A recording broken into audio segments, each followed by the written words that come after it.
said. Round number 1. We are off to work. We're getting into our more seasoned competitors now. Both these guys, 6-1, 6-4. It's a lot of experience in the cage. Caesar looking to make a name for himself, fighting the more experienced man. Delgado looking to take the back. Delgado's a dog. Drags Great him down. takedown. Good body control. Circling over, we're going to stay past that guard, settle the heat-seeking. Oh, what? The heat-seeking Puerto Rican is in control, catching the half guard. A lot of people hate on half guard, but if we're talking MMA, and if we're talking ground and pound, half guard is the spot to be in. You control one of the hips. It's very hard for them to scoot out, escape, or get directly to a stand-up. And because of that, you can just kind of sit on their leg and pound them.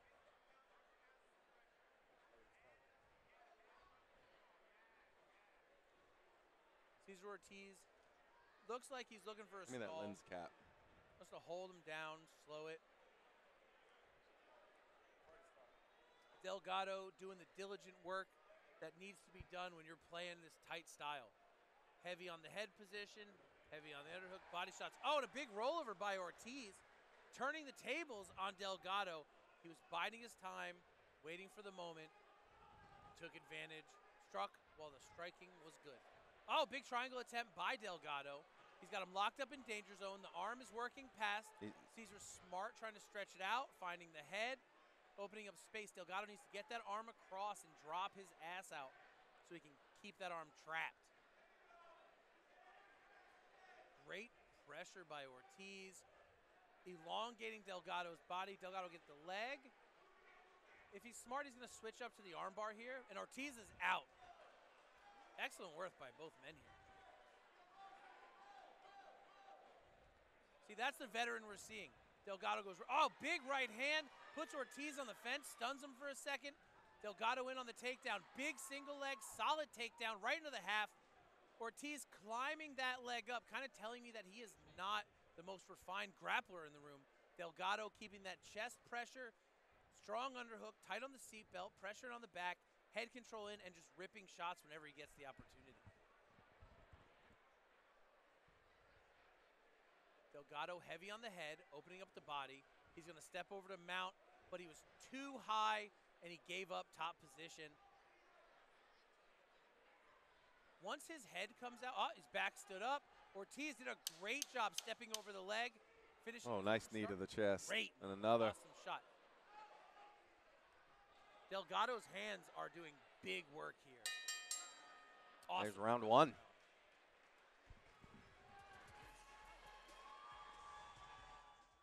These guys always, they say yes. They take hard fights. That's why a lot of them have mixed records. But that's what your amateur career is. I was about to say, as it should be for amateurs.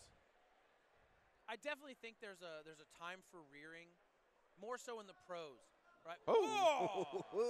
Very fast kick by Ortiz. Just missing. That would have been crazy to land. I would say with amateurs, their first 2 to 4 fights shouldn't be against the hardest dudes in the world. They gotta get used to being in the cage. It's so different to go from hard sparring to the back room, the commission, the blood work, getting wrapped in front of commissioners, and then hearing your music. It's a crazy experience. You should definitely have a couple safe fights. But once you're on fight 4 or so, right to work.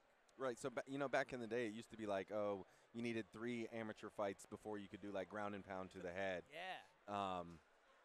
I thought that was a good progression, but I also could see the value in you train totally differently whenever you take someone down and there's no plan to punch them to the head. And a lot of these gyms, especially in South Florida, have mixed rooms of experienced fighters. So hey, in this round you're not allowed to punch Timmy in the face. No. Yeah. Especially if you're a pro. It's just be glad we're not practicing with elbows. Something we say is as an amateur, you should fight a guy that's better than you at stand-up. You should fight a guy that's better than you at ground game, jiu-jitsu, or wrestling. 100%. You should travel, have to cut weight on the road in a different city, face adversity in the crowd not cheering for you. Yeah. All of those things you can take care of in the amateur ranks. Oh, Delgado deep on a Kimura, straight into a straight armbar, but Ortiz doing the right thing, turning his hips Full down, mount. giving up the mount. Really, really slick transition by Delgado here. Excellent work. Grapevining the ankles here, flattening Ortiz out, chopping away with little shots, now sliding that mount up high, working to the inside. At this point, Delgado should really just frame off on Ortiz's face to break that grip and open him up for bigger shots from a postured mount. Delgado should drop those knees, forget the arm control. This is mount. Get that knee on the floor and start Oh, these hitting. are nasty There we hard go, shots. unleashing. These are right in front of us, and I can just hear that thudding. I'm just glad. Right in the mush. Right in the mush. Get him, Rock. Delgado banging on Cesar Ortiz.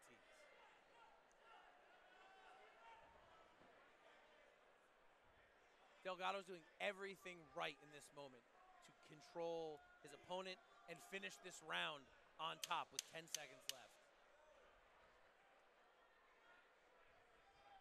Delgado's done a really, really good job of dictating where the fight takes place and how the fight takes place.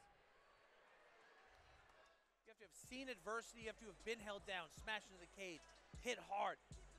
And you're not going to get that nitpicking, low record, inexperienced, or loser opponent.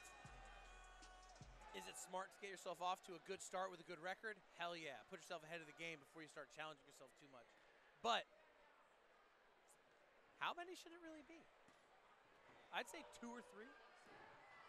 Easy single leg by Delgado. Ortiz holding onto a guillotine here, but it's crossbody. Delgado's really not in danger until Ortiz gets halfway back to like a butterfly hook.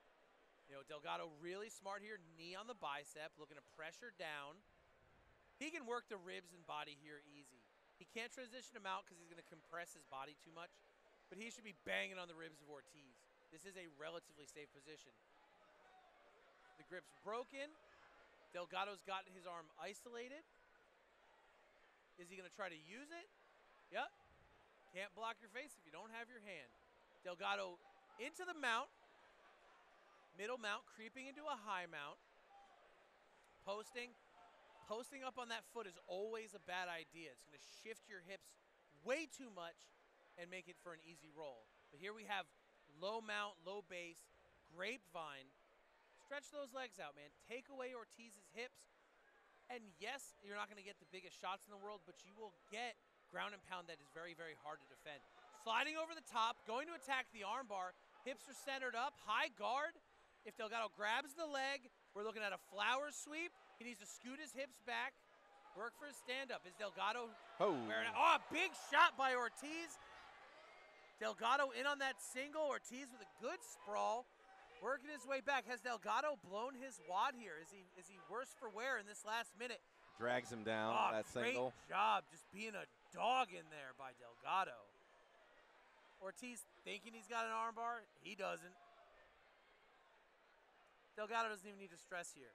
If I'm him, I'm putting my shin on his knee, pinning him to the floor, ripping that arm out, and as soon as I do, circling back to the back. Delgado with a ball and chain, dragging him down, knee at the hip, sitting the Keisugatami. He's going to want to free that left arm. If he can't, good idea, turning back to the side, easy mount right away. Delgado dominating all grappling transitions here. Big shots, 30 seconds. He can get this finish if he wants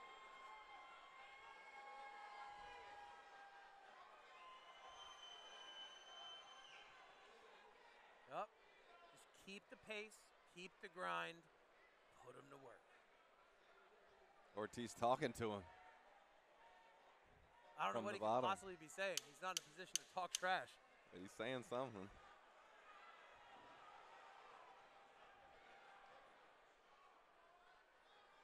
Last few seconds. Oh, dominant performance by Dennis Delgado of the Treasure Coast Cartel. The home team doing good work here. Which one? They've awarded your winner White on rice by and pair way plates. of unanimous decision out of the red corner. Dennis Dominant performance by Dennis Delgado, representing the Treasure Coast. Man, this is a big feather in his cap. He just beat a guy who's 6-1. That is a big victory. And in the Treasure Coast, that's the picture you want. Yes, sir. Man, the Treasure Coast Cartel is one of those special little groups. They train out of a garage. There's a cage set up in the dude's backyard. But they are as legit as they come. They get in there, they get their hands dirty, they work.